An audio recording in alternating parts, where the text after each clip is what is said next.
Nothing in this program should be considered investment advice. It is for educational purposes only. Please hit pause and read this disclaimer in full. The financialization of Wall Street and their rapacious behavior has been stacking stones in the backpack of each of our citizenry and piling boulders on top of the future generations.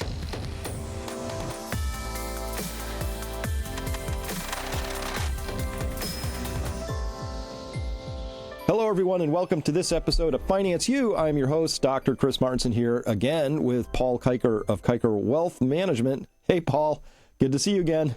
Good to see you as well, Chris. Good to see you as well. Well, we were just, before we hit the record button here, obviously touring the state of the world. Lots of things going on out there that I think they have to be looked at sort of cohesively because, you know, there's markets, and we're here to talk finance and markets. But those themselves are linked to what's going on politically as well as socially.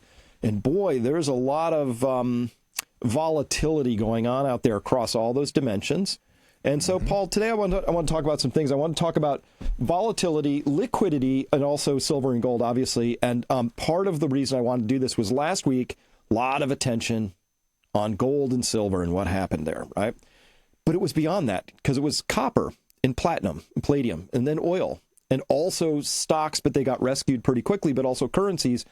Here's the point. We've been talking about the carry trade. We've been talking about that we have this large system of financialization, which is making money with money, and that these things, like all things do, come to an end. And I'm a little worried that we're going to look back and look at January 26, 2026 as the day that we got our first tremor. Remember 2008, we had tremors. Even it was 2007 was the first tremor, right? Bear Stearns. Yes. Bear Stearns was actually, February of 2008. Yeah, February 2008, right? So, but it was pretty far back there. So you get those little tremors February, and people are like, oh no, but then it was like, oh, okay, everything's fine. And then you get the next tremor, and then by the time October rolled around, if you had read those signs correctly, you could have obviously avoided a lot of pain, potentially. You sure could have. Yes. So I think we're seeing those. I think we're seeing some tremors again. Could be wrong, but I'd like to talk about that. So, what do you see on your end? No, same thing. I mean, everywhere you're seeing tremors from Japanese yields to interest rates across the board. What happened in gold and silver? So I was thinking on Sunday, just trying to look big picture. I have a theme for if I could choose a song theme for the year of 2026, it'll be "Welcome to the Jungle." Because I mean, this is a completely different environment to start out the year than what we've seen in a while, especially with leadership in the markets for the month of January. So lots of things to pay very close attention to and be very aware. Well, let's take a quick tour of the markets because, you and I have been talking about this potential for an AI bubble. Listen, AI is here to stay. I'm not saying AI itself is a bubble, but the way some companies have gone about building this thing out pell-mell in a rush without a good business plan, with no clear sense of how they're going to earn money, has echoes of, Web 1.0 back in the 1990s, late 90s. So, hey, let's take a look here. I'm going to full screen this, so I'm going to drop myself out. This is the total market here, looking across all these different sectors. This is for the past week, Paul. And what are we seeing? Well, obviously, Microsoft got a little bit spanked here, but also Oracle, Palantir, NVIDIA, AVGO, MU, AMD. This looks a whole lot, just this upper left quadrant here, looks a whole lot to me like there might be some trouble in the AI space. Yes, AI, software, even cybersecurity index got hammered yesterday.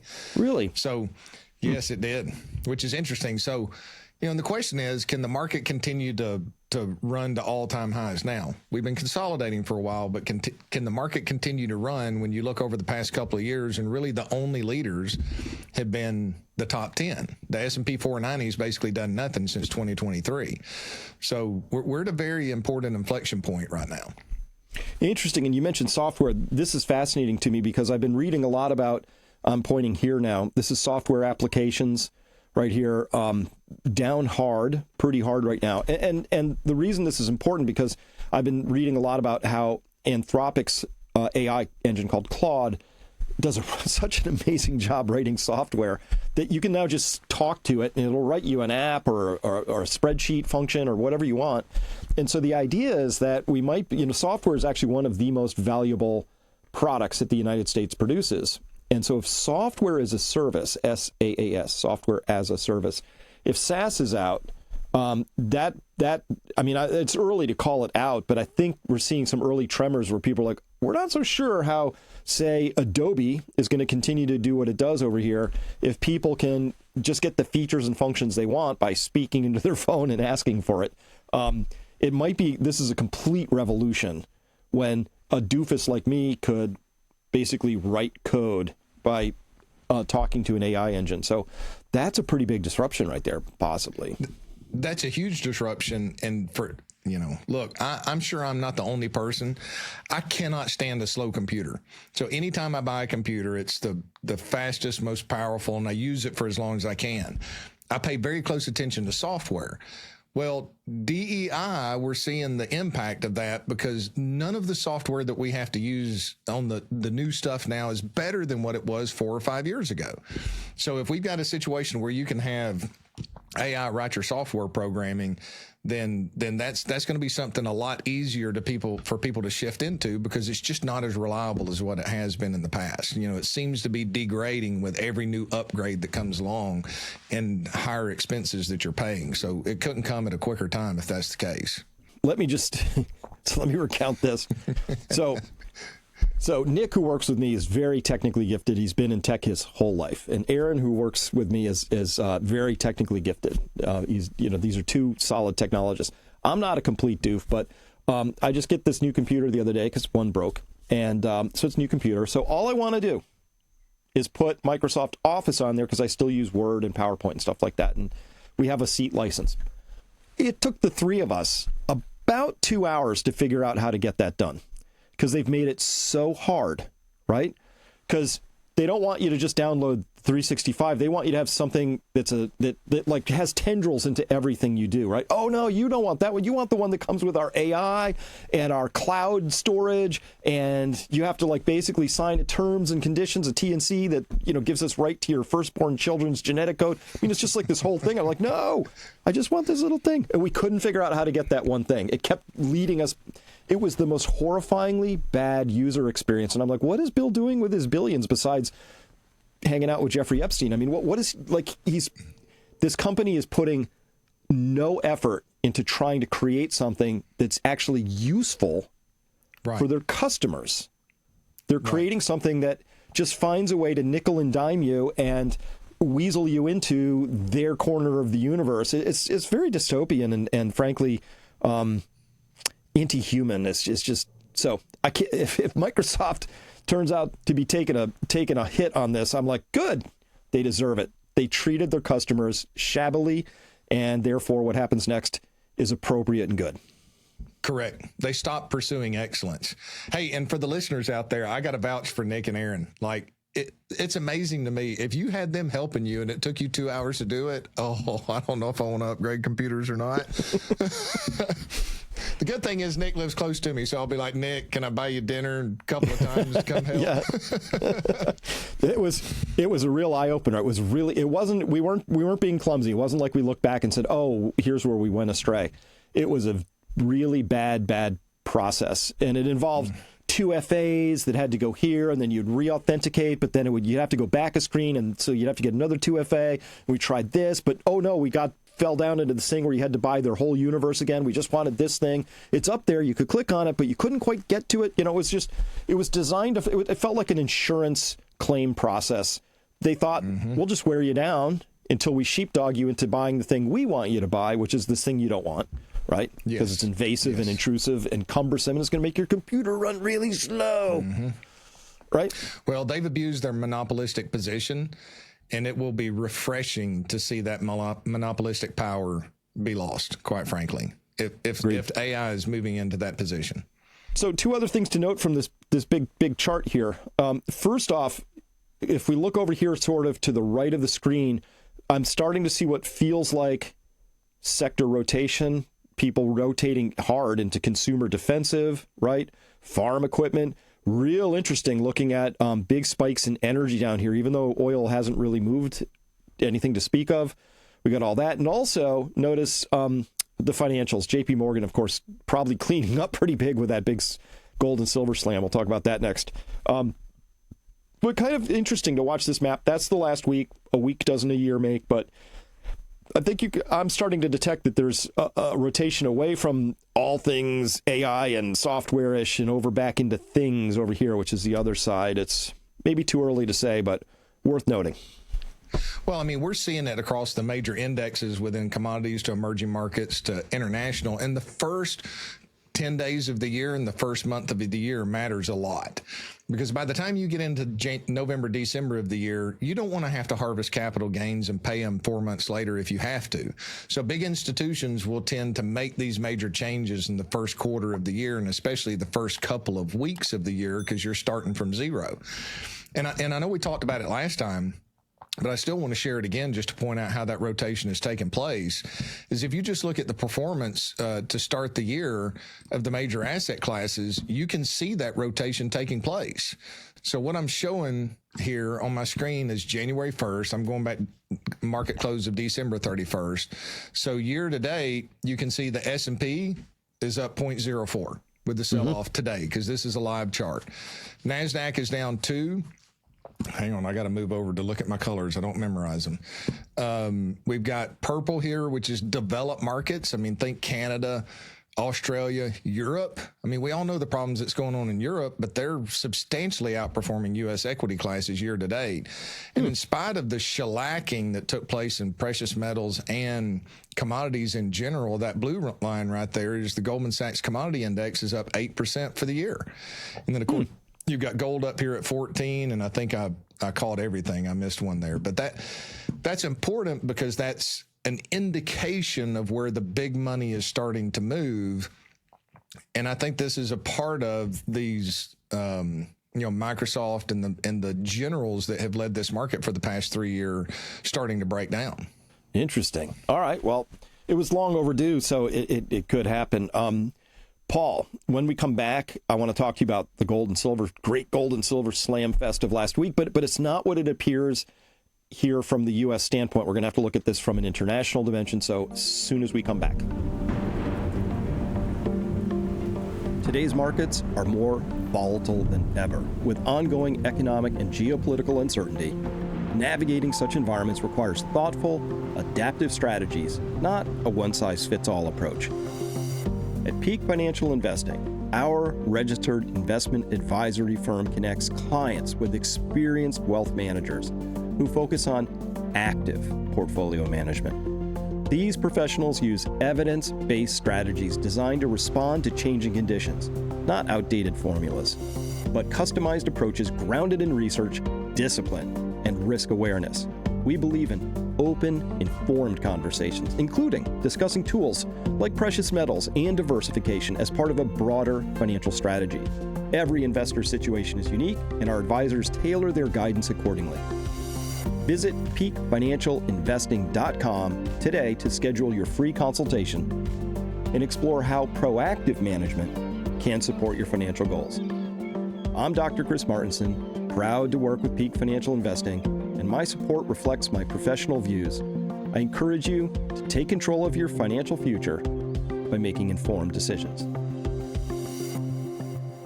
All right, welcome back, everybody. Paul, I want to turn here. Look, this is gold, silver, platinum, copper even, palladium.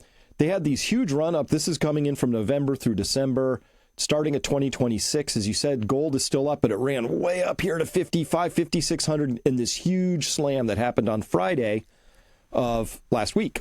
And so we saw the same thing for silver, same thing for platinum.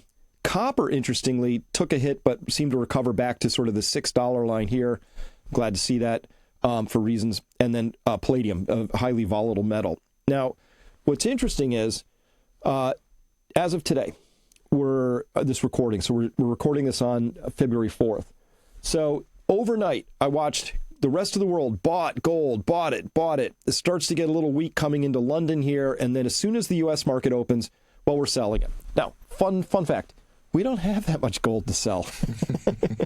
But this is what happens in the U.S. market. So somebody in the U.S., and these are paper claims. They're not actually selling physical gold unless they get called on those paper claims. Same thing for silver.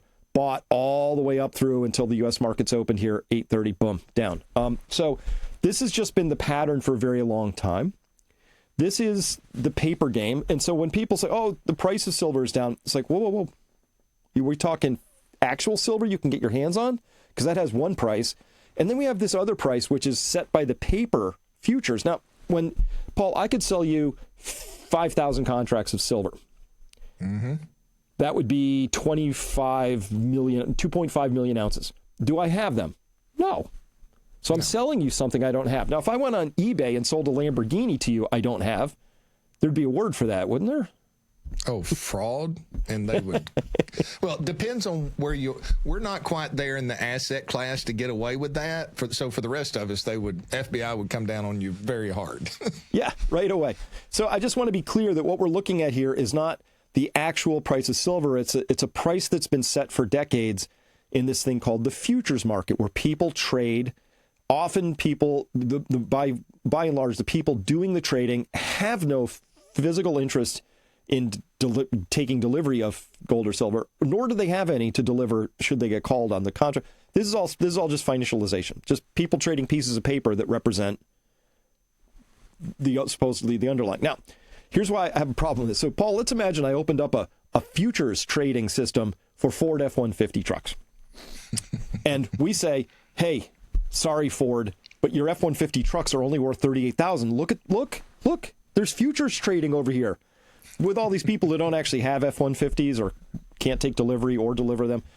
But they've decided by trading pieces of paper that Ford F-150s are worth $38,000. Sorry, you're going to have to sell it for that because that's the price. That's literally the silver market in the U.S. and the gold market. It is. And unfortunately, what the East is buying, right, the physical that they're getting their hands on is going to go east, and it may be unobtainium, as you've talked about in the past. You're not going to be able to afford to buy that back, and that is weakening us from a long-term perspective, because it's obvious at this point that we need it industrially, militarily, and from a technology point of view. Yeah, there's some interesting developments on that front, but before we get there, okay, so this is what I have here. These are charts of gold futures and silver futures, and apparently the United States just sells these things hand over fist. Now, why? You and I have talked about this before, but it's important to dredge this back up. In 1973, when gold was first going to be legalized again, because it was made illegal from 1933 to 1973, somewhere in December of 1973, it was legal again for private citizens in the United States to buy gold. It was always legal for the institutions and the banks and the government, but became legal for citizens. So they were concerned about, like, gosh, what would this mean? What if the price of gold started rising rapidly? They didn't want that because Nixon had just taken us off the gold standard. They didn't want the dollar to look weak by comparison. So they're like, gosh, what do we do? So they came up with this idea and they said, oh, we're going to start futures trading, paper trading in gold. And they said here, quote, to the dealers' expectations, the dealers would be the major bullion banks, to the dealers' expectations will be the formation of a sizable gold futures market. Each of the dealers expressed the belief that the futures market would be of significant proportion and physical trading would be minuscule by comparison. Also expressed was the expectation that large volume futures dealing would create a highly volatile market. In turn, the volatile price movements would diminish the initial demand for physical holding and most likely negate long-term hoarding by U.S. citizens, end quote. Well, they spelled it out.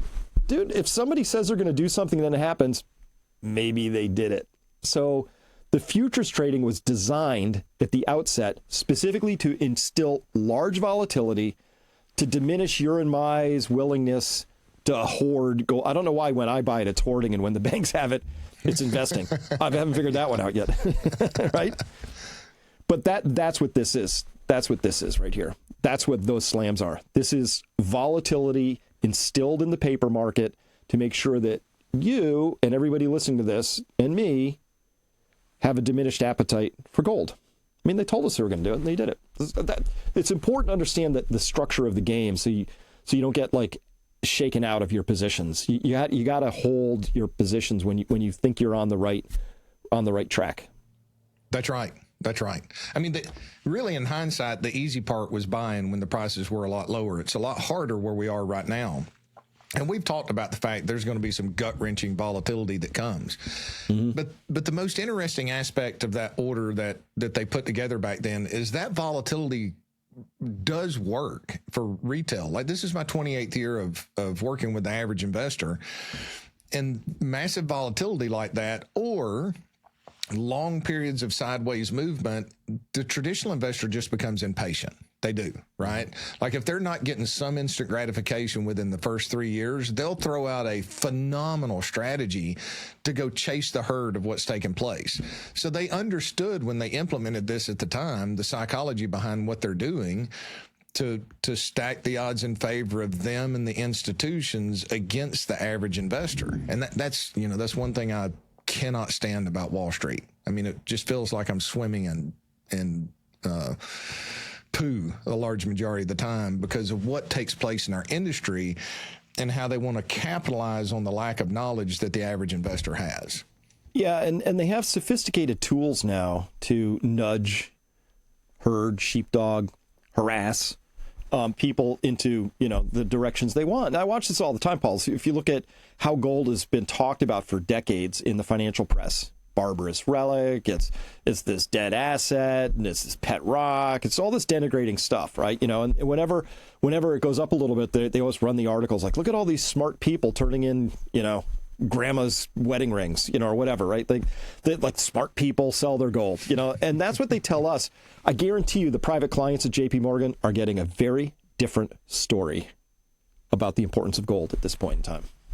They are. I mean, what was it? Bank of America and several others came out here within the past 6 months and said that you need to have somewhere between 10 to 20% exposure to precious metals in your portfolio. Mm-hmm. And that's not working its way down to the average individual. I made some calls last week, after the correction on Friday to some of my traditional advisor friends that are in the modern portfolio theory space. And I'm like, so what do you think about this gold correction? It's not even on their radar. They're not even paying attention to it. They're like, I don't know about that, but crypto looks really good right now. We're going to buy it. It's getting ready to take off again. They're still pushing the crypto space.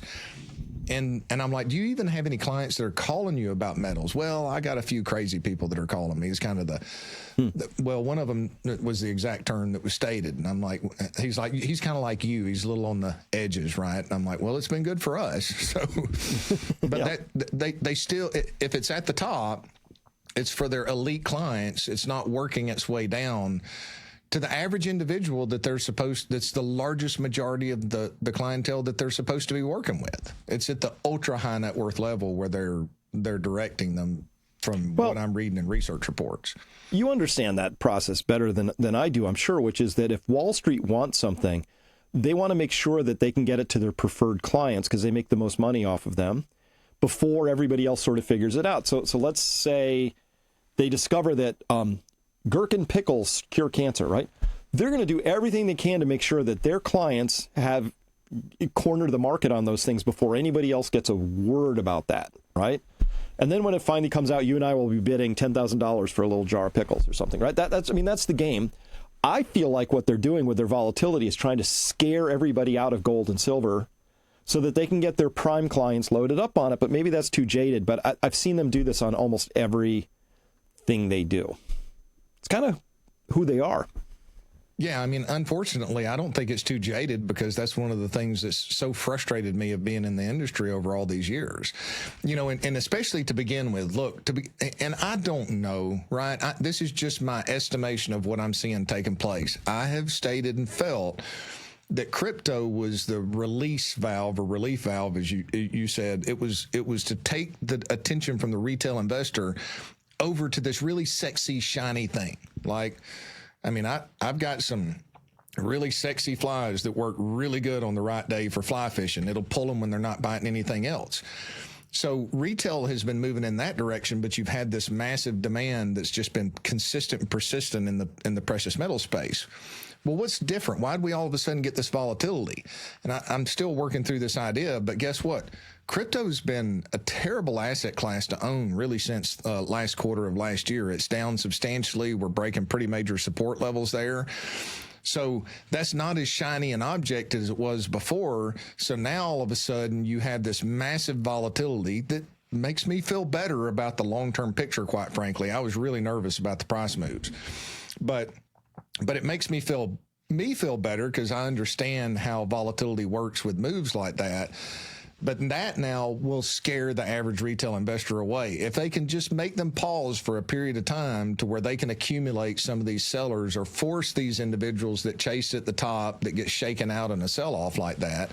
And another thing, I've not gone to verify it. I saw a report on it, but I remember looking at the decline last Friday, and I'm like, so where did the circuit breakers go on the CME, right? Like, we're supposed to have a pause in trading if we're down 10% for a period of time. If it happened, I didn't see it. And no, there was no pause. There was no pause. And they have what are called dynamic circuit breakers, but it's 10% in an hour. Well, I found an hour where silver went down 18%. No pause. And nothing from the CME to explain why. Did the circuit breakers not work? Did they decide to amend them on the fly? Not a peep. They don't, no transparency, no need to explain why their markets aren't functioning. But this is the important part. I think this is important, very important point. I see this, Paul, and I see a market that's breaking because there's no long-term plan. I'll be surprised if we make it through March deliveries because already February's not a delivery month. Already, like, massive contracts have been delivered in February. So if March is going to be a barn burner, and the silver just isn't there, I don't think. And if I'm right, what happens is they're going to have to find a way to figure this out, and they'll probably have to do what the London Metal Exchange did and just break the contracts, right? And tell people, oh, did I say I was going to sell you silver? I'm sorry, we're breaking the contract under whatever terms they make up. Anyway, trust in those markets is already getting shredded. I think we're in danger of losing our ability to actually have a legitimate seat at the world table on these things. And that's terrible because actually markets provide a lot of benefit to a country. I don't think we should be destroying them just so a couple of banks have to report a bad quarter. I think it's a very short-sighted, terrible thing to do. Yes, and well said.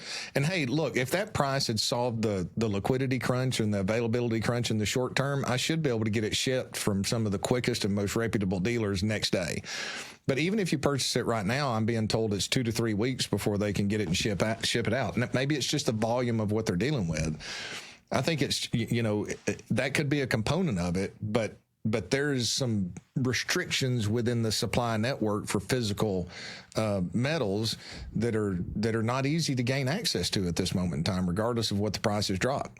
Let's be absolutely clear. A market, like a farmer's market, a shop, a market is a place where price and supply and demand come together. And the price is the clearing mechanism so that supply and demand are always matched, right? So it's not a market, Paul. If I have something where like, well, the price is here, let me pull it up. The price, Chris, right now on the futures market, 87.50 as at the time I pulled this chart. That's the price of silver. Well, great, I'll buy some for 87.50. They're like, oh, no, there isn't any. Well, then it's not a market, right? No. It's such an important point. Mm-hmm. Supply, demand, price. It always has to balance, and if it doesn't, it means it's not a market. Mm-hmm. That's right. Well said. All right. So here in the U.S., as of just a few minutes ago this morning, allegedly silver's 87.50. In China, according to Oriental Ghost here, it was 105. That also is not a market. It can't be 85 here and 105 there, right? No. It just can't. And by the way, we see the same things. They are hemorrhaging silver out of their vaults.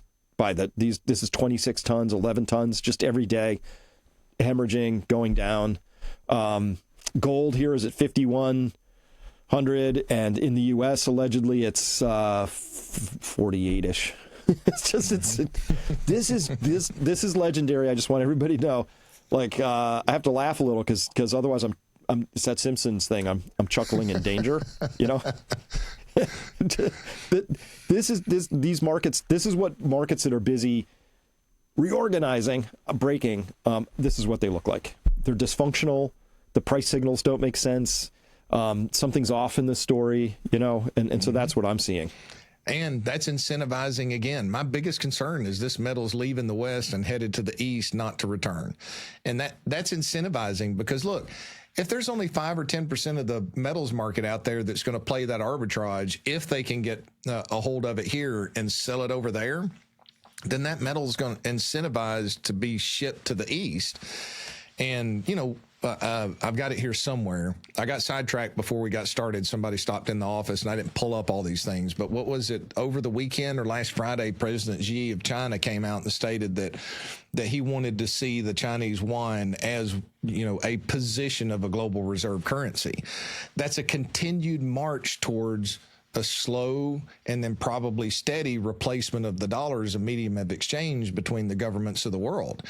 So if they're gathering all the metals over there and they're wanting to back the unit, which is their ideal, the white paper that they're working towards with 40% gold, other commodities, and the GDPs of the economies, how are we going to be able to compete with that?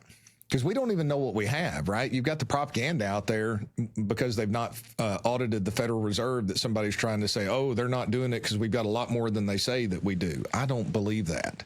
Just let us see how much we have and audit our gold holdings in Fort Knox, and let's just have the truth and see where we are. But that's not taking place yet. And you and I both know why it hasn't taken place, because the audit returns would be embarrassing in some way. If the audit returns were going to be favorable, because it does. Listen, you and I could walk into the Fort Knox, and probably over a long weekend and some late nights, we'd pretty much know what was there. I mean, it's not that hard to count stuff, So at any rate, I'm sure somebody's counted it and said, Ixnay on the audit day, we're not going to do that right now, right? But speaking of that market concept, real quick, so I love this. Perth Mint says here, no silver shortage. Paul, no silver shortage. We're working hard to meet demand. And unprecedented bullion demand is resulting in early queue closures. So there's no silver shortage. But it turns out when you go to the site, which I just did, there's literally only 2 types of bullion, like this little weird little thing. And there's dusty shelves, and they've got these 2 off-brand, weird little bars, and that's it. And somebody probably just bought them. They have nothing. They're totally out of product, and they're like, there's no shortage here. These are not the droids you're looking for. It's just So what are they saying? They just don't have the employment demand. So why do they not have hiring advertisements running all over the place to help them meet the demand if there's no shortage? There's no shortage, right? There's no shortage. It's just we don't have any to sell at that price. Right. At that you got price, that. Yeah.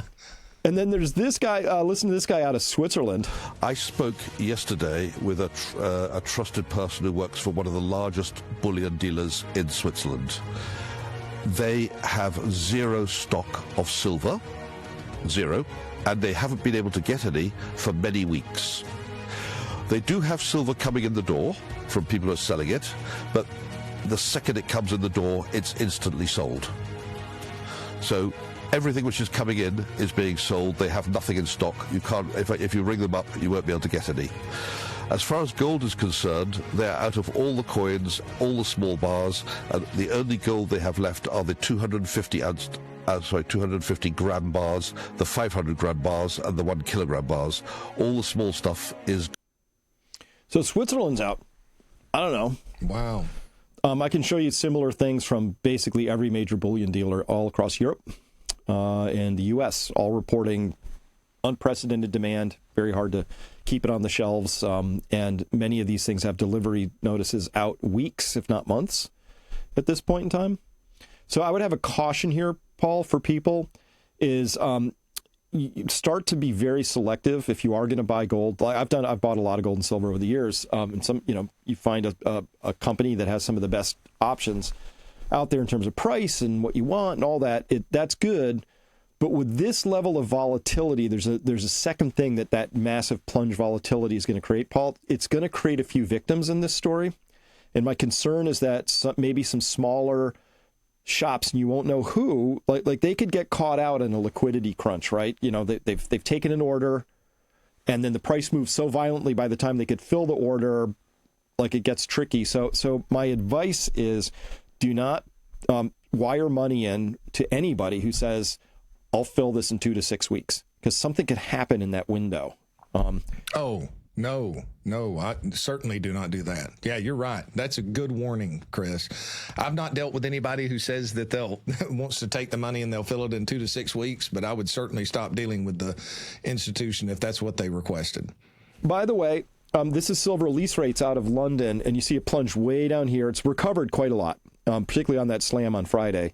But notice, Paul, it's still worse at the depths of 2022, which was pretty bad. The great financial crisis, like it's recovering, but I wouldn't say we're out of the woods yet here on that. So what this is saying for people looking at this, it's the silver lease rate. It's saying that how much do you have to pay per month to lease some silver for a month? And the only reason I'd lease some silver is I gotta deliver some to somebody because I promised it to them. But if I have to pay, call that 3% per month, that's a lot. That's on an annualized basis, you know. That changes the market dynamics dramatically. It really does. Yeah. So here's what I'm seeing: silver tightness all over the world, way out of whack prices, depending on whether we're in Mumbai or Shanghai or London or wherever. Tokyo, very expensive in Tokyo compared to other places. So you have that, and that'll settle out over time unless something happens like the U.S. just declares force majeure or says we can't sell anymore, or, oh my God, it's terrible. China bought all these contracts, promises to deliver silver from us, and we don't feel like giving it to them. Whatever. We'll see how that all plays out, but not out of the woods yet. But I'm a little disappointed that we didn't have our circuit breakers or that the officials regulating the market decided let's let this just sort of, I'll use this term carefully, abuse people one more time. Yeah. Well, I'll tell you one thing that's been interesting from my perspective is where we stopped the decline. And who knows whether, look, Dave Collins hilarious when he talks about technical analysis and the wizardry of it. It doesn't predict what takes place with the market, but it does help increase your probability of success if you've watched the markets for a long period of time. And I thought this is fascinating because when you finally get this smacking in the metals price, if you haven't had exposure, take advantage of the decline and pick up some. But it still makes sense to just kind of step back and see what takes place. And what I've liked that has occurred over the past couple of days. Now, this is end of day chart, so it's important. I want to watch it end of day just to take out a little bit of the noise. But in sharing my screen with you here, I've got silver spot price. This is just going back for 1 year.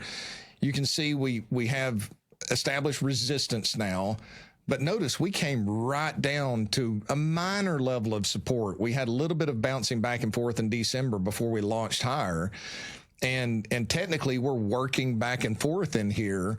And if you look at it on a weekly basis, you've got that 20-week moving average that's down here. But so far, my question is, are we going to establish a level of support here of which we can rebound higher? Now, if we happen to get a massive sell-off in the overall market, this momentum can continue because it scared a few people. Maybe we go back to the July last year kind of consolidation and break off. But technically, I've been pretty impressed with the demand that has stepped in on a daily basis right at this level right here. And we've recharged on a relative strength basis, which is good across the board. So, I think it's going to, we need some working back and forth and consolidation in this area to build strength for the next move. But I really like what I'm seeing so far. And we're only 3 days into the week, right? This is 3 days into the aftermath of the decline. But I really like what I'm seeing in that supply demand metric in there because somebody's stepping in and buying at that level of support so far. And after a major decline like this, I would be more worried if we immediately went back to that old high. I want to see some working off of that speculation and euphoria. We've shaken out a lot of the weak hands, I would assume, but you've got some strong buyers that are stepping in at that level of support. And if we're continuing this bull market, which I think we will over the long term, we're going to continue to establish these higher levels of support until at some point in the future, the way that the evidence tells us that it's overdone and it's time to, take your profits and go somewhere else. Yeah, good point. So on a percentage basis, on a dollar basis, Friday was without equal for silver, right? Obviously. Because what was it, like $37 at one point or something? But on a percentage basis, which allows us to compare back to everything, all the way back through U.S. history.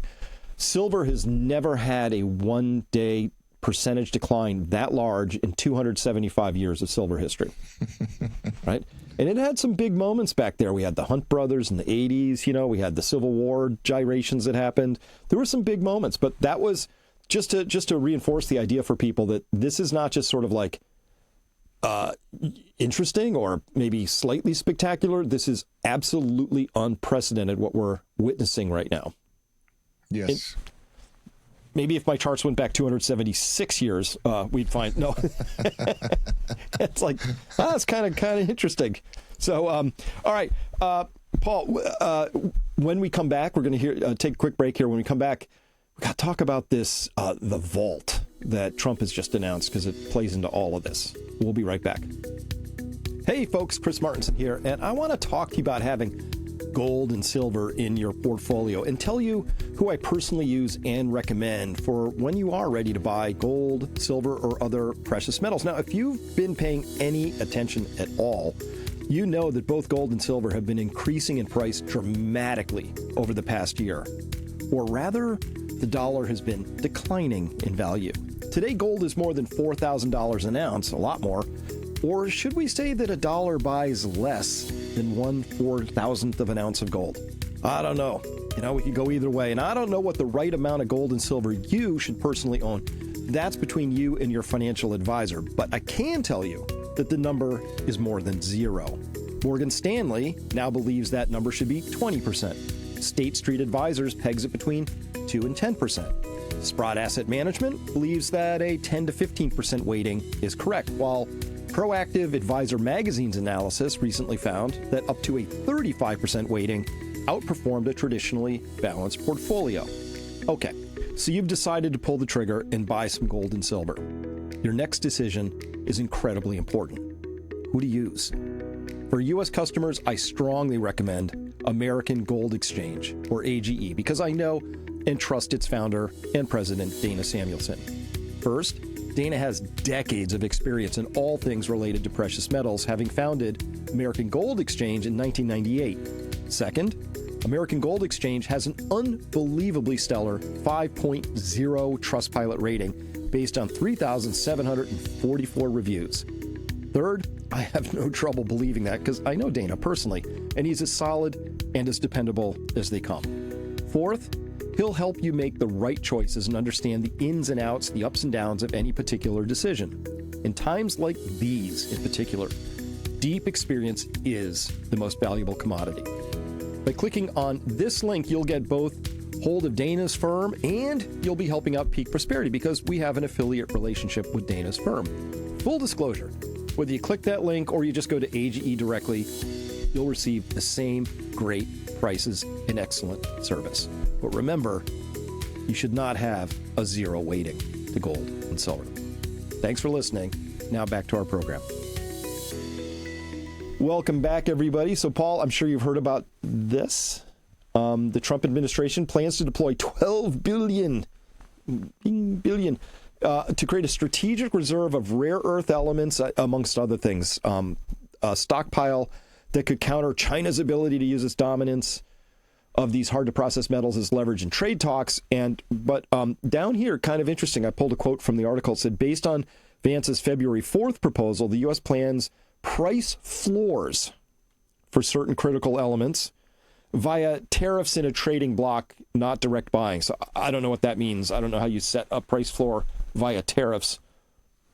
Unclear. How would... I don't know. I'll have to read into that more. I don't quite get that concept. If I didn't have earphones in, you'd see smoke coming out my ears because I'm trying to figure out what that means, right? If you're not going to have direct buying, you're going to put price floors in there. But so we just tell the world?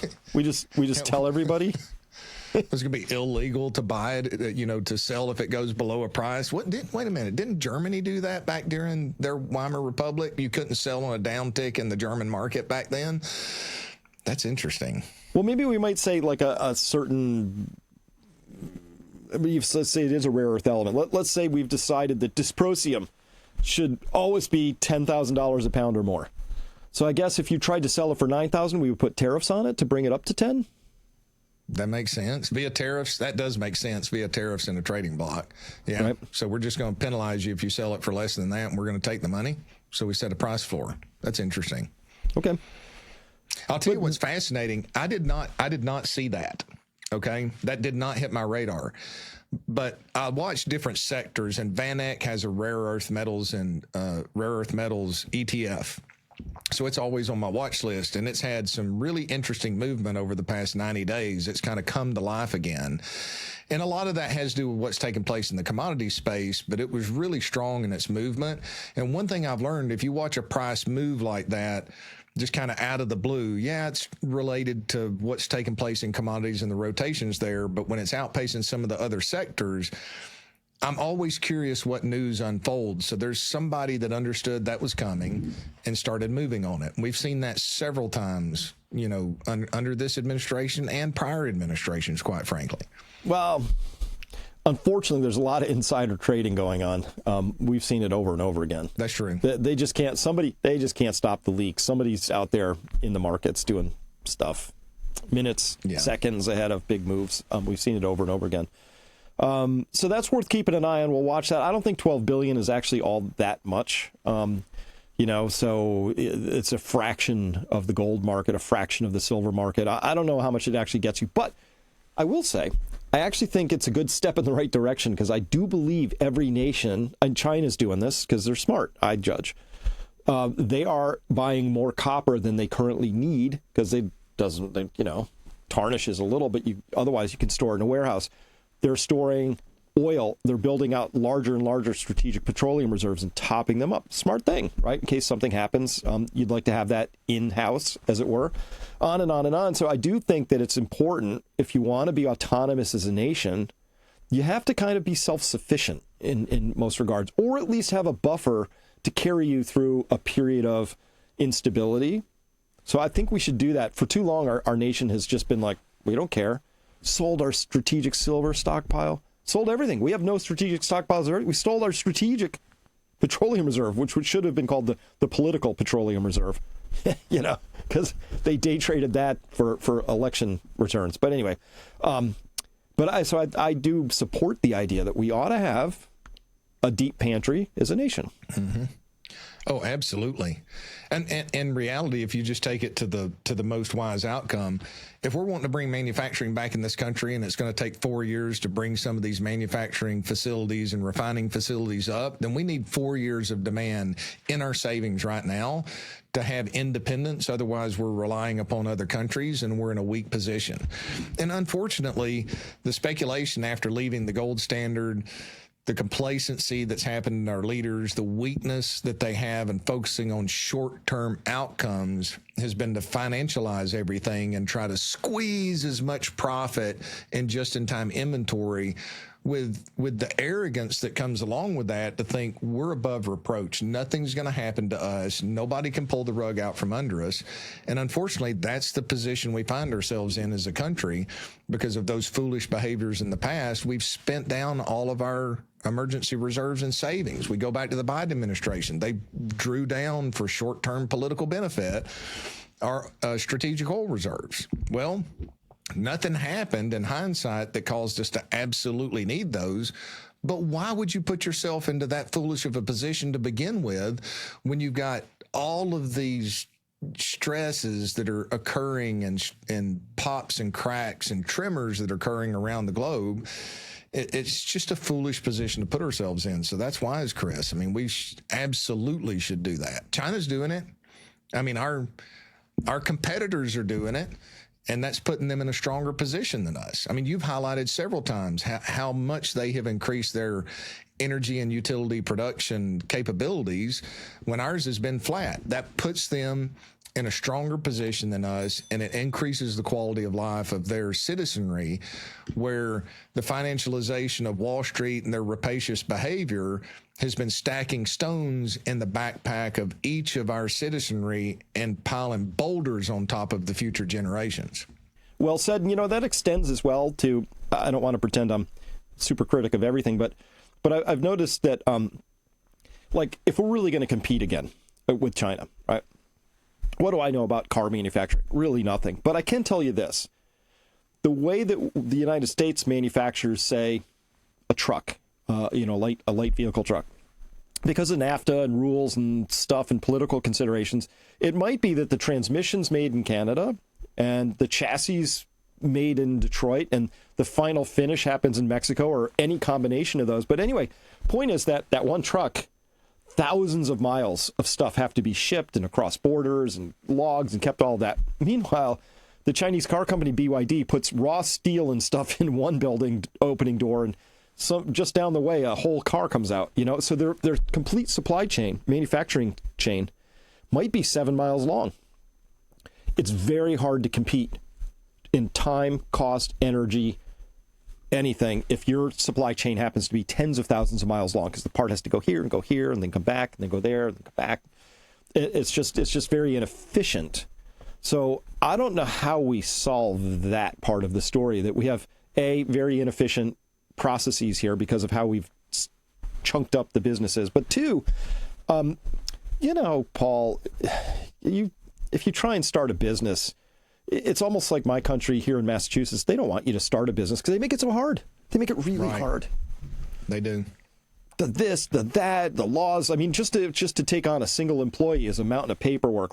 Because they got to get their unemployment insurance, and there's the disability, and then there's on and on and on and on and on and on. Right? It's just a huge thing. Whereas in China, it's just like, let's get it done. Let's get it done. Let's implement some wisdom and let's get it done. Yep. All right. So volatility, though, I think it's connected. I think liquidity broke a while ago. So here's currencies today on February 4th. This is a 5-minute chart, but we can clearly see the dollar's sort of like climbing all day today. The euro is down. The yen keeps getting slammed up. A lot of volatility in the yen, by the way, and it keeps drifting lower. So they're having a hard time keeping that up. The Canadian dollar, the Swiss franc, the Australian dollar, the pound, the New Zealand dollar, but also look at Bitcoin here. Not good. And then let's compare that to, these are currencies over a daily chart. So this starts back in November. This is December. This is 2026, February. You can see here that this is where that volume quake happened, and the dollar's spiking hard right here. And we can see especially there was a huge spike in the Japanese yen right then. These would be what I would expect to see, Paul, if the so-called carry trade was unwinding. You would see a lot of volatility in the currencies, particularly there would be a rush for dollars, but maybe also for yen. So that day, the 26th of January, was this spike. It was enormous. Normally, currencies don't move that much, but that was a big day. And so I think we're starting to see here, this is consistent a little bit with the idea that we had a liquidity crisis sort of erupt here towards the end of January. One way to look at it. And the other way to look at that is, to me, Bitcoin has been the ultimate liquidity gauge, not digital gold, not, a way to conveniently store money and carry across borders. It's been a liquidity gauge. And it's been, like you said, 110,000 here in November, down, sort of sideways for a while. But this part right here, this last tail, that's consistent with the liquidity gauge gauging us that there's no liquidity, right? Telling us that story. So I think something snapped. And, they'll paper it over. I'm sure the bat phone was ringing between all the major central banks, swap lines. I just get the sense, they're putting fingers in a dike, Then we'll run out of fingers at some point. I don't know. The carry trade was going to end someday, and when it did, it was going to look like that. Yeah, very well said. I mean, it obviously looks like that. And then, too, one of the things that's coming to mind right now is Jesse Livermore's book, The Reminiscence of a Stock Operator, has some fascinating information in there. And, in the big picture, he doesn't state this in there. And that's from the 20s, right? That's like from way back, just so people know. Yeah. Yeah, so, thanks for pointing that out. So Jesse Livermore was a legendary investor to the top side during, leading up to the bubble bursting in 1929. Built this massive amount of wealth and then ended up losing it all, or the large majority of it. But he wrote a book called The Reminiscence of a Stock Operator, and there's some fascinating things in there. So one thing that came to mind is he would have somebody that would come to him and claim to have insider information. So they'd be like, hey, Jesse, you need to buy this stock, you know. So he would just right in front of them start selling the stock. So what he was doing was testing the supply dynamics of the market. So if he sold a bunch of that stock and, you know, in the book, one of the guys goes, what are you doing? I'm telling you to buy this. Like, it's a great tip. And of course, when he puts pressure on the value of the stock, it just collapses. So he realizes somebody's trying to offload their shares to him. Another circumstance, they come in and they say this stock's going up. He tries to sell some. The price is real firm, and he immediately goes long because there's more buyers out there than sellers. So when we go back to the dollar selling off at the end of January, I believe that was a big push from some of the big institutions. We did close below that trend line, which is a major trend line break at the end of the month. And then you're going to step back. You know, these sellers may obviously step back because of the forces of this unwind, and you get this nice bounce in the middle. Now, that may, you know, it may last 2 months. It may last 6 months. We don't know how long it'll last, but that breach is ridiculously important on where we're going over the longer term. Month charts tend to be, you know, year to 2 year. Weeks tend to be, you know, months, 3 months to 6 months, and daily charts tend to be, you know, days to a couple of weeks. So to me, that's one major key component of where we're going that goes on my board out there. And these bounces may be noise in the interim period. Let's go back to Bitcoin real quick then on that. Because if we're thinking about that, you know, you push, you test, you see where's it going to go. Another way to think about Bitcoin, and of course, anything I say here today, Paul, is not recommendation for or against any particular right. Same for me. Holdings. But I do track MSTR, right? And 20%, it's down 20% this week. So that's MicroStrategy for people who don't know. Michael Saylor runs this company. It's really a Bitcoin holding company with a few residual activities that MicroStrategy pursues bolted on the side. They do have a legitimate business line of in technology, but the bulk of their value is derived from Bitcoin. That stock used to be 450 maybe at the peak. I forget. It was pretty high up. Now it's 130. But at some point, MicroStrategy gets in trouble, and I think their weighted average cost of a Bitcoin is 78,000. They reported recently, and so here we are at 73,000. So.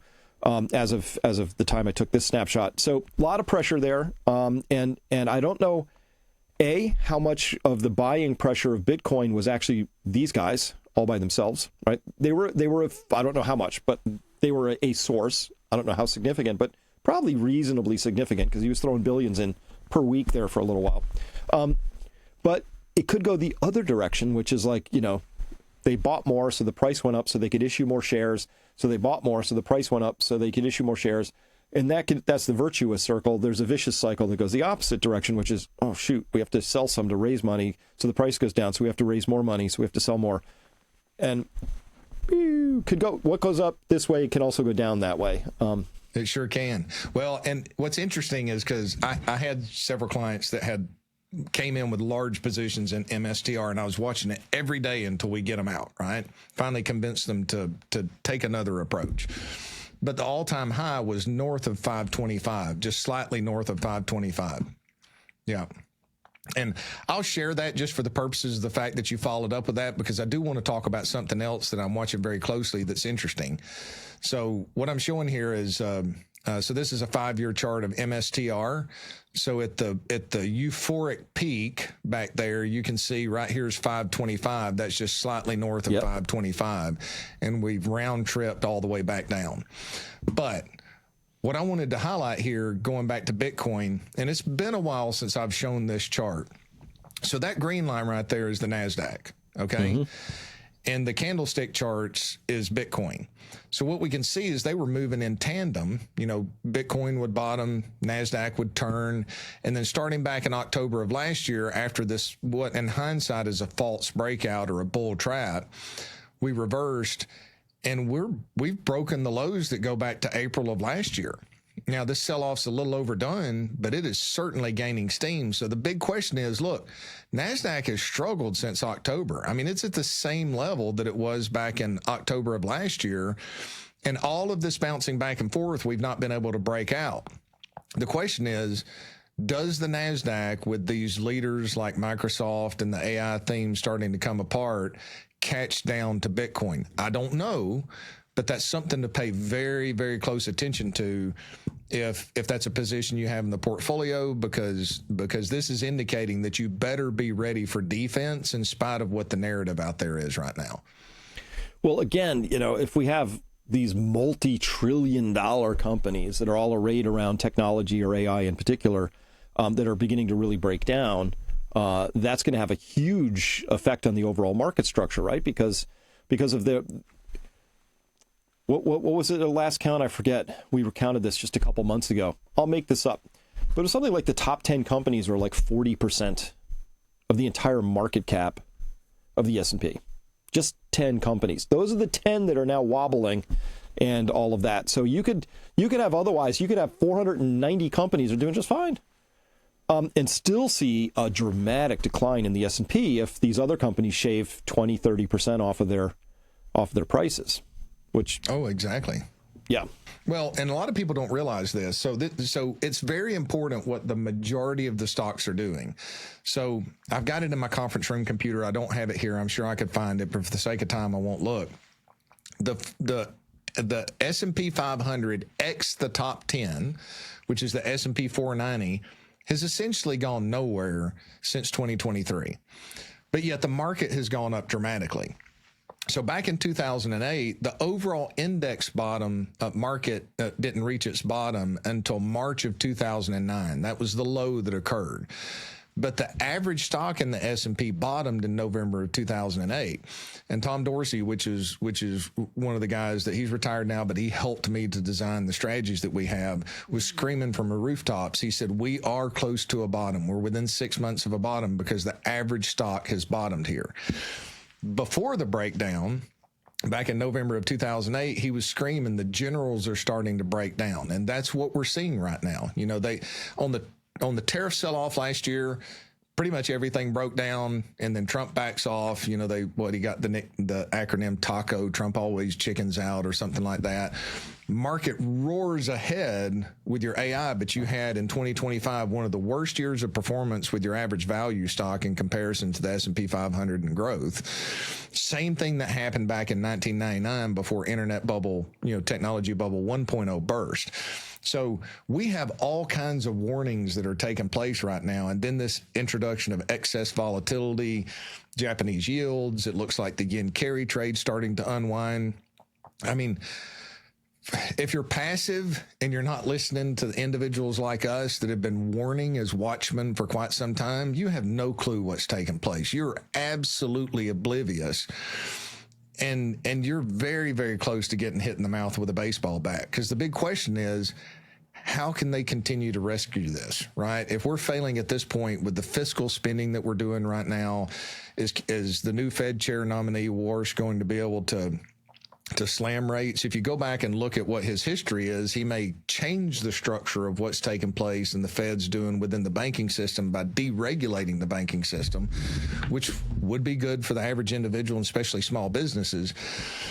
I'll talk more about that next week because I'm in a white paper right now that's absolutely fascinating. But I mean, there's a lot of warning signs out there across the board. I mean, there really is. And I don't know how this unfolds, right? They've been able to kick this can down the road for so long, but I can certainly say that I'm on a more defensive stance right now, not acting, but prepared on any little bit of tremors, because if this continues in this volatility, we may wake up and see the S&P and the NASDAQ down 10 or 15% in one day, and I guarantee you that they're going to exercise the circuit breakers when it comes to the overall perfectly. market. Yeah, they'll work perfectly there.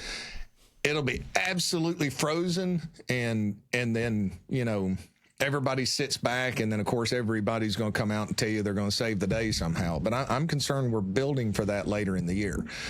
And what I'm curious about, and I don't know if this is how it'll unfold, but if we're repeating a larger crisis, I was hoping that we were going to get a 2000 to 2003 kind of decline.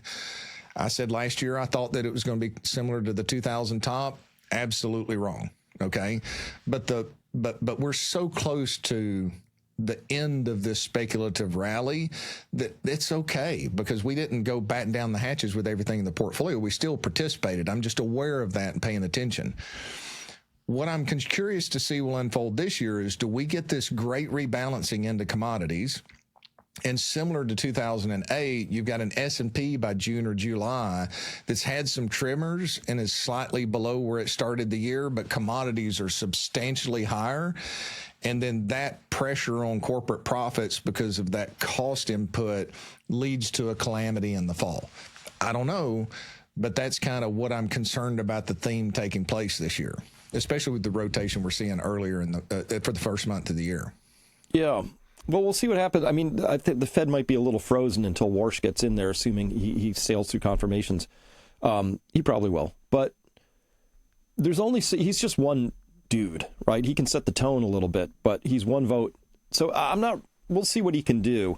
And, there's all this talk on the street. He's going to be hawk.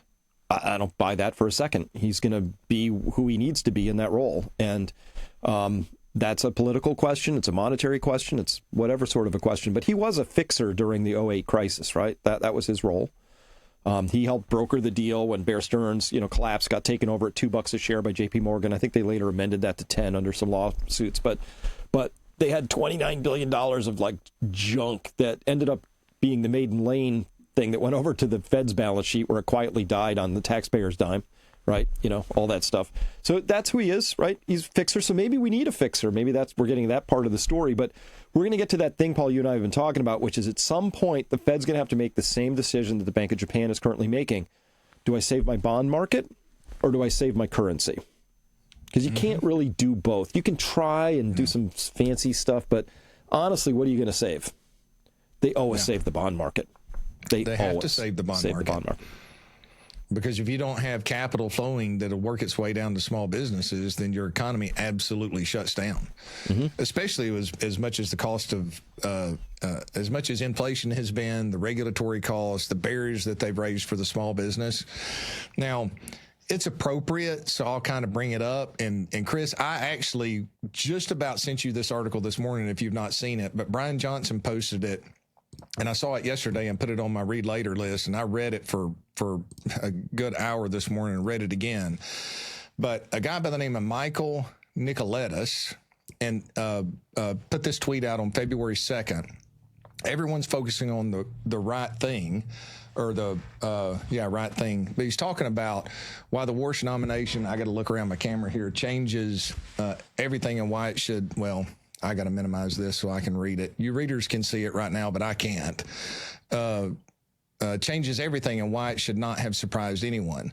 Well, what's fascinating about it is in the article, he goes through and talks about what's taking place with the regulations. And he says a lot of what has happened within our economy has been the Fed has decided that they wanted to, trickle down effect, right? We're going to buy all these bonds. We're going to buy the mortgage-backed securities. We're going to put the money in the wealthy, and it's going to trickle down through the economy.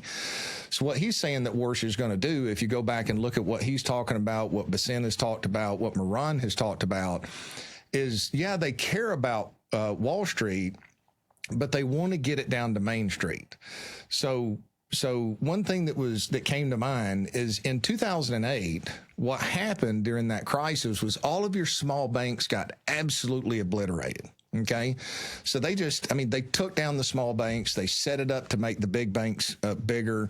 They throw all these regulations under the guise that, hey, these big bad banks put us into this position, when it was really Federal Reserve policy that led it up to that. But they've so restricted the system that these banks are required to, they get this liquidity and they essentially hoard it, which helps your larger companies. And if you go back and listen to what Mark Andreessen said about the Biden administration in his meeting wanting to have a few companies that are easier to control, it makes a lot of sense because it's throttled the capital that goes down to small businesses to be able to get started. So I remember I had a business idea back in the year 2000. I go down to the local community bank. I'm like, hey, I want to do this. Can I borrow X amount of dollars? And based on my reputation alone, they loan me the money. Well, you could do that up until 2007, 2008. You go down to one of the local banks now because they're based out of some home office somewhere else that has no vested interest within your community outside of the interest that they can pull off of you. They'll give you money if you don't need it, but it's much harder to get. So you've got this situation where the Federal Reserve is set up to where it's easy for your big Fortune 500 companies to get capital, but it's really hard for your small business. What he's saying that Warsh is going to do, along with Moran and Besant that's in there, is, yeah, they want it to be good for the markets, but we've been in a situation to where the cart was in front of the horse. If they deregulate the banking system and change the way they're having to hold their reserves, it frees up capital that's going to be available for the small business, your entrepreneurs within the country, back to how it was when we actually had small community banks. And yeah, that's probably going to cause some problems in the overall market.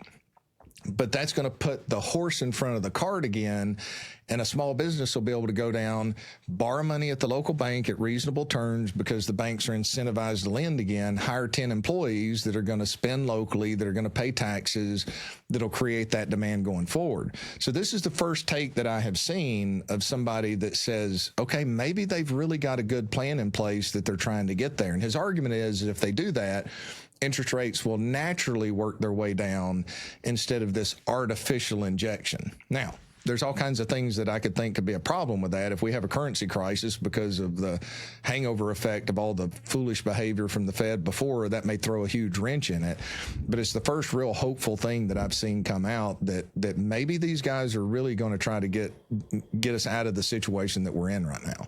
Well, you know, it's a hopeful idea, but the trend has to get reversed because we went, I don't know how many small and mid-sized banks we lost in 2008 to 2010 in that window. It was thousands, though. Thousands. Yeah. So too big to fail became an ecosystem of even fewer banks, right? Mm-hmm. And so we look at that. And then COVID comes along. Hey, McDonald's can stay open. But sorry, Paul, your little eatery there on the corner, that would be too much of a risk because, you know.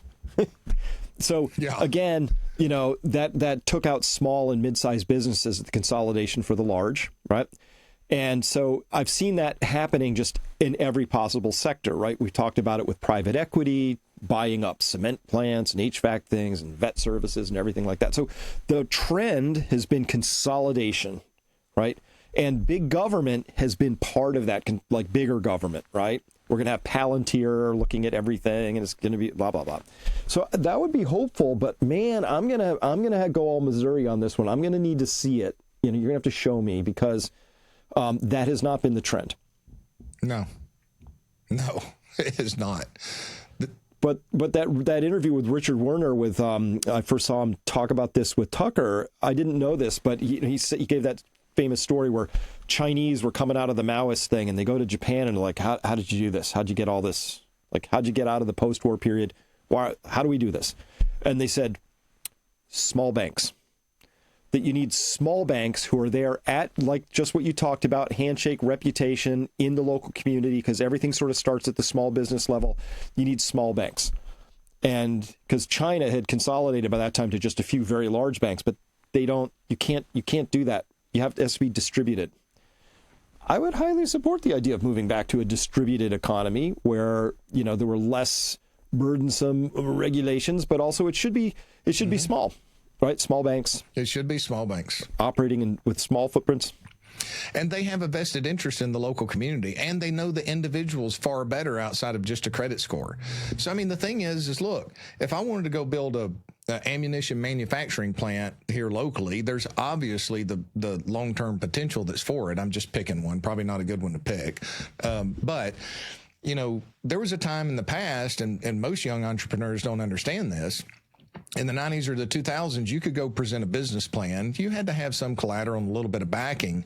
But the reality is, if the business plan was good enough and you could demonstrate the demand, you didn't have to have all the assets to put up the collateral to get that loan, right? After the elimination of the small local banks, Wall Street has the ability to go get tons of liquidity. But unless you have the assets to be able to go front the money as the collateral against that business opportunity, it's nearly impossible to get it now. Now, private equity came in to try to fill that space, but they did it in the most profitable manner by, further trying to consolidate and monopolize instead of creating one here in this local community and creating one over in this local community, because that was the most profitable way for them to play the game, because they're closer to the liquidity sources and the big money than what the average individual is. You remember, so Paul, just a while ago, you said you were getting calls from Wall Street and they were like, hey, we're trying to sell Bitcoin and private credit and private equity. Remember that? Oh, yeah. Yeah. Yeah. So here's another rule that sort of ties this all together as we come into a close here, which is that if Wall Street's selling it, I don't want it. Oh, hey, did you see this? Private credit is blowing up. Ares -11, Blue Owl -10, Apollo -7, Blackstone -6. You didn't see that coming? Every single time. Yeah, Wall Street's selling it. We started talking about it when they're like, oh, it's $50,000 for you to get in, after it was 2.5, 5, 15, 20 million to get in. Yeah. I'm like, okay, yeah, we're at the end of this cycle. I'm comfortable enough, saying that this thing is pretty close to blowing up. And then, Trump wants to open up 401ks for you to get in there. And the only good thing about regulation is it hasn't moved fast enough to be able to keep you from being able to see these starting to unfold. So I'm not a big fan of private equity at all at this point in the cycle. I wouldn't be interested in it. And the sad thing is, if you're in it, good luck getting out of it, because it's not a liquid asset. That's absolutely right. All right, everybody, we've come to our time for today. If you want to talk to Paul and his amazing team, you better get in line, because they're pretty full, and it's just a lot of success over there, because they take their time with you. So if you want to do that, go to peakfinancialinvesting.com, fill out a simple form. Somebody from Paul's team will get a hold of you within 48 business hours to start the process. And the process is 3 phone calls, right? Introductory phone call, and then a information planning session, and then and finally a recommendation session. That's why they're so busy, because they spend time with everybody. And Paul, everybody I talk to says it's really worth their time. So thank you for doing that for people. Thank you. It's my honor. And I know I'm on the podcast all the time, guys, and having conversations with Chris, but John Alexander on our team, Dylan Smith, we've got Alex Snellgrove that's on the team now. I'm just so honored to be surrounded with individuals and advisors who get it. We're having conversations. They care about the people that we're meeting. And, and I just thank the Lord for putting us in a position where our strategy is working real well. That's not always going. Every strategy has its strength and weakness, but this is the type of environment where our strategy tends to thrive. No guarantees, obviously, but the most important thing is you have a team of individuals that care about you, and pray that the Lord grants us blesses our efforts to help you navigate these volatile times that we're coming through, and be prudent managers of the assets that you've sacrificed throughout your life to accumulate, and manage them in a manner that can help shield you from the inflation, whatever comes in the days ahead, so that we can navigate that prudently. So it's our honor. It's our honor.